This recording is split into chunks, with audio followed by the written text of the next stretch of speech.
కృష్ణ ముకుంద మురారి సీరియల్లో ముకుంద క్యారెక్టర్లో నెగిటివ్ రోల్లో నటించిన యష్మి గౌడ బిగ్ బాస్ హౌస్లోకి గ్రాండ్గా ఎంట్రీ ఇస్తున్నట్టు తెలుస్తుంది. ఈ బుగ్గసొట్ట పిల్ల చిరునవ్వులు చిందిస్తూ ఓ ఫోటో వదిలింది. ఇందులో ఆమె చాలా కాన్ఫిడెంట్గా కనిపించింది. అంతేకాదు ఈ ఫోటోకి బిగ్ బాస్లోకి వెళ్తున్నట్టుగా ఇండైరెక్ట్గా క్యాప్షన్ కూడా మెన్షన్ చేసింది. నాకు భయమని తెలుసు కానీ నేను హ్యాండిల్ చేయగలను అంటూ క్యాప్షన్ పెట్టి తాను బిగ్ బాస్లోకి వెళ్తున్నట్టుగా చెప్పకనే చెప్పింది.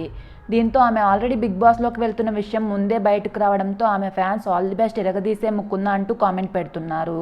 ఇలాంటి మరిన్ని లేటెస్ట్ అప్డేట్స్ కోసం మన ఛానల్ని సబ్స్క్రైబ్ చేసుకొని పక్కన ఉన్న బెల్ ఐకాన్ని యాక్టివేట్ చేసుకోండి.